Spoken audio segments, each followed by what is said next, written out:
Hello everyone, welcome to my YouTube channel. Today we are doing something a bit different. I'm going to show you how I prepare my Ayurvedic dinner. This is a meal I enjoy almost every day and I wanted to share this process with you. Although I don't always have the time to cook every night, when I do, I put in a lot of love and good intentions. Let's get started. First, we need to prepare the rice. I'm using Sona Masoori rice, which is light and easily digestible, highly recommended in Ayurveda. Start by soaking the rice. I have 1 cup of rice here and I'll soak it in 2 cups of water. Soaking the rice for a while helps with its texture and digestibility. While the rice is soaking, let's move on to preparing the pumpkin and moong dal dish, which is known as Erissery. Let's prep the pumpkin, but before that I want to share why I chose Sona Masoori rice. It's one of the most digestible and easiest to digest varieties of rice. During my college days, there was an interesting project where my seniors were asked by their professors to research the Ayurvedic qualities of different types of rice. However, as is often the case, seniors would delegate their work to juniors, so I ended up doing the work for them. We had to identify the Ayurvedic properties of various rice varieties and match them with those mentioned in the ancient Ayurvedic texts.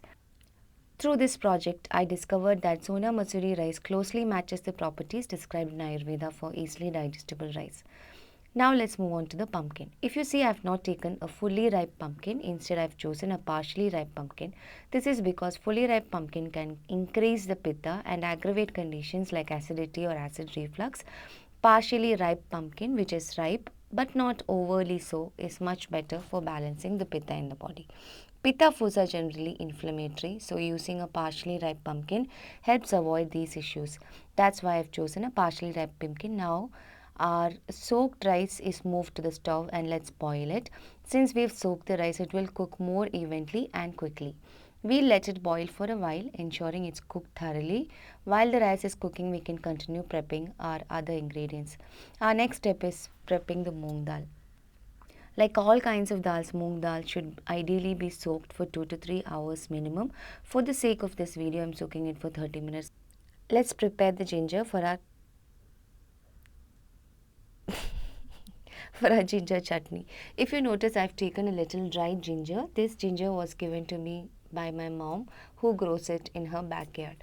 When I receive the fresh ginger, I don't refrigerate it. Instead, I leave it out in the open to air dry. This process allows the ginger to lose its fresh, juicy texture and become slightly dry. Dry ginger is more medicinal and less heating or pitta increasing compared to fresh, wet ginger straight from the ground. By naturally air drying it for a few days, the ginger becomes perfect for use in cooking, particularly for making ginger chutney. In my online 3-month programs, dry ginger is something I recommend frequently to my patients. It is very effective in balancing vata, especially during cleanses like Virechana. To keep the vata under control during these cleanses, I suggest drinking dry ginger water. If you're someone suffering from gas, bloating, burps, flatulence, dry ginger water is a good remedy that you can try. For the ginger chutney, we also need a little bit of tamarind. I have to thank my mom's sister for sending me this from Tamil Nadu, where it is grown in abundance. She has many tamarind trees at home. To prepare the tamarind, we need to soften it by adding a little water. Let it soak until it becomes soft and pliable. Let's see what is happening with our moong dal. It is completely soaked now. Now we'll transfer it to a stove for cooking. We should appreciate moong dal for everything that it does to our body because it is considered one of the most superior foods in Ayurveda. It is easily digestible and almost like a superfood. In Ayurveda, it is one of the 3 most important superior grains, ranked after rice and before barley. I've added a little turmeric and let it just cook. Now the hardest part. The most difficult part of this entire video is getting the coconut out of the shell. When I was in Dubai, we would easily get pre-scraped coconut, but here in Kerala, we only get whole coconuts, so we have to scrape them ourselves. Never waste a drop of coconut water. Let's get scraping.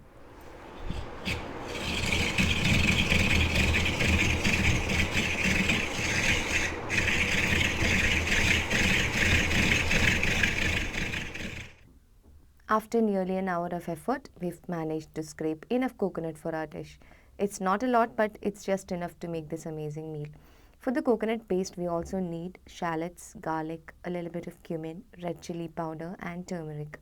These ingredients will go into the coconut paste which we'll add to the moong dal and pumpkin.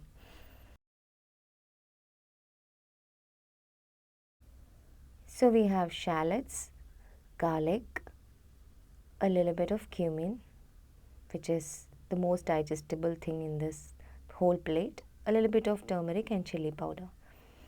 Let's take a blender and mix everything. We have to make a coarse paste. We don't want a fine creamy paste. A coarsely ground paste will add more texture to the dish.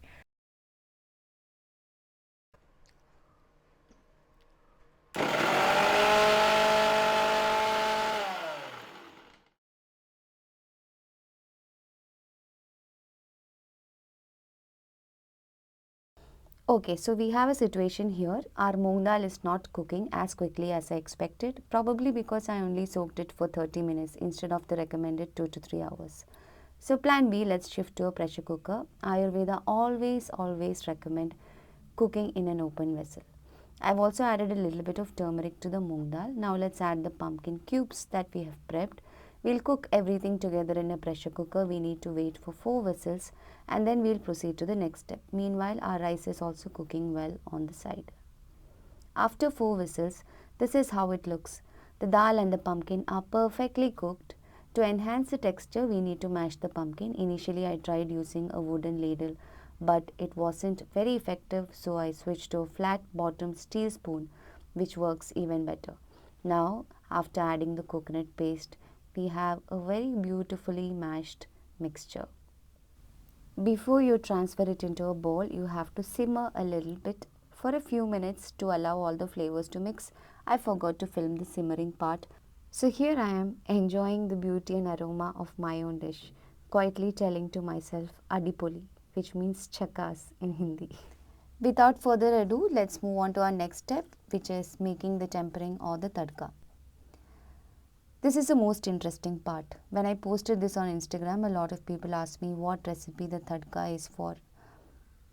So here I am going to explain it to you. First, splutter some mustard seeds. You have to hear the splutter sound first before you do the tempering. Then you have to add some rice flakes. When the rice flakes become crispy, the texture becomes amazing because the crispiness of rice gives an amazing texture to the dish. It will completely transform the dish into something else, something divine. So here I am adding red chilies. Don't add red chilies, please. Red chilies are not even native to us. I didn't have green chilies at home. I ran out of them. So I had to use red chilies because I wanted to make this video. Don't add red chilies, use green chilies. Adding some coconut. Just imagine the taste of coconut and rice krispies. It's amazing and it smells amazing. Let's add some curry leaves. Curry leaves are something you should add every day. I'm adding a little bit more ghee because we want it to be properly brown. So you can see my vata tendencies and how unstable I am when you see me cooking because of course I'm a little ADHD in modern terms and a little vata in Ayurvedic terms. Okay, so that's getting better. We have to make it brown and we are almost done.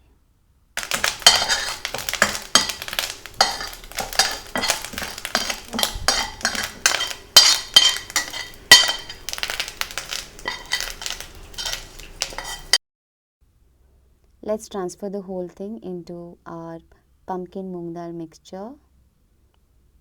I really want you guys to smell this. It smells so good. I just can't wait to eat this. Now let's move on to the last step, which is making the ginger chutney. I've taken just coconut oil. It's extra virgin coconut oil. We have to basically fry the ginger and make it brown. Now we have to remove all the extra oil out and we have to add it to a blender. Now we'll add this fried ginger to a blender and blend thoroughly until it forms a smooth paste. Ginger, known as Chutney in Ayurveda, is a powerful digestive aid and helps balance vata and kapha doshas.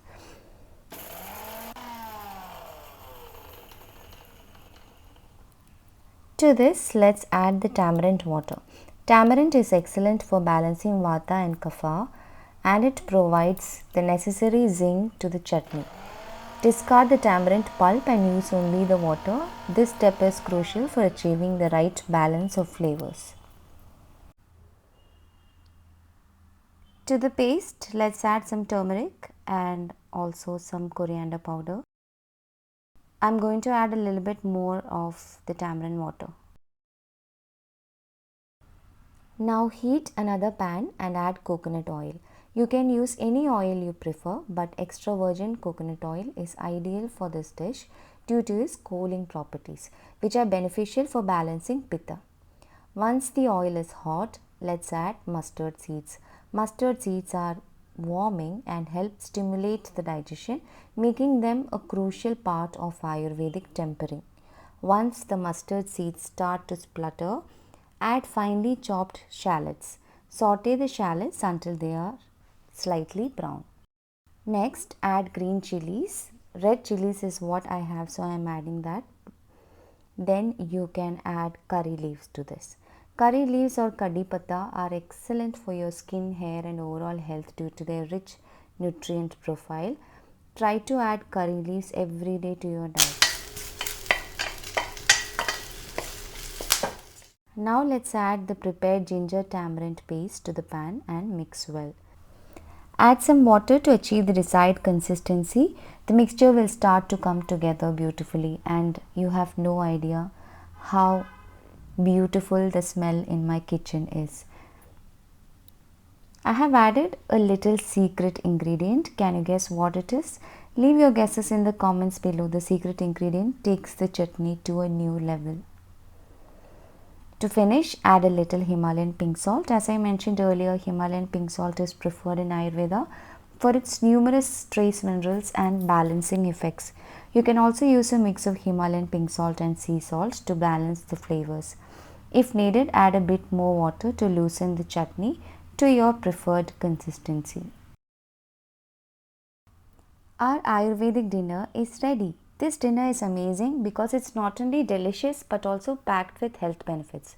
Each ingredient has been carefully chosen for its unique properties and its ability to balance the doshas and promoting well-being. As an Ayurvedic doctor, I love this meal because it embodies the principles of Ayurveda, nourishing the body, mind and spirit. So give this recipe a try and let me know how it turns out. Enjoy your meal.